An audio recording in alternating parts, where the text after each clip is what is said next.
Good morning সবাইকে। আবারও একটা নতুন ব্লগ নিয়ে চলে এলাম। তো দেখো, আমি সকাল সকাল সব কাজ টাজ করে স্নান করে চলে এসেছি। এখন হয়তো বাজে 6:30 কি 6:45। তো এসে আমি স্নান টান করে পুজো টুজো দিয়ে 7টার সময় ছেলেকে তুললাম। উঠতেই চাচ্ছে না, স্কুল আছে। তো ওকে তুলে এখন এই যে জেগে গেছে।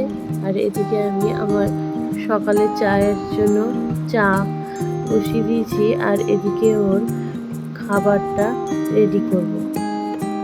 আর ভিডিওটা তোমরা যখন দেখতে পাবে মনে হয় না তখন মর্নিং থাকবে, তো আমার দিতে একটু লেটই হবে। তো দেখো, আমি চা নিয়েও বসে গেছি।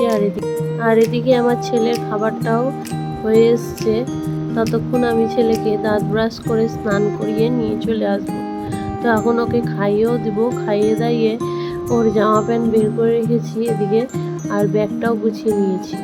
এরপর ওকে রেডি করে স্কুলে নিয়ে যাব। তো তার আগে আমি নিজে রেডি হয়ে নিয়েছি, ওকে লাস্টে রেডি করি, যাতে খুব বদমাইশি করে বলে জামা কাপড় নোংরা না করে। তোমরা ততক্ষণ ব্লগটি দেখতে থাকো, আর আমি স্কুল থেকে ছেলেকে দিয়ে চলে আসি।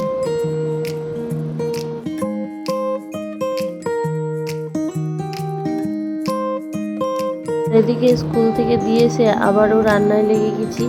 এখানে মাছ টাছ ধুয়ে রেখে দিয়েছে মা, তরকারিও কেটে রেখে দিয়েছে। তো মাছের ঝোলটা এদিকে আমি চাপিয়ে দেব। মাছের ঝোলটা আজকে শুধু জিরে আর টমেটো দিয়ে করব, যেহেতু কারেন্ট নেই তাই আর মিক্সিতে পিষানো হবে না।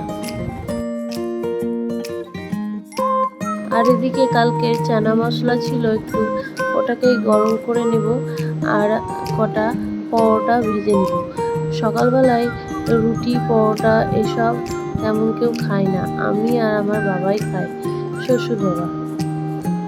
আর এদিকে দই পটলের জন্য পটলগুলোকে ভাজতে চাপিয়ে দেবো, আর ওদিকে আমিও টিফিনটা করে নেব।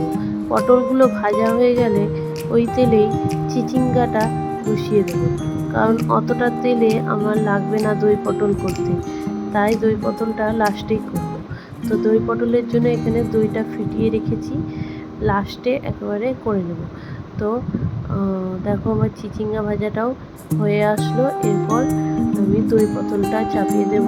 দই পটলটা হতে হতে আমার আদার্স কাজগুলো সম্পন্ন করে নেব। তো সব কিছু কমপ্লিট করে আবারও আমি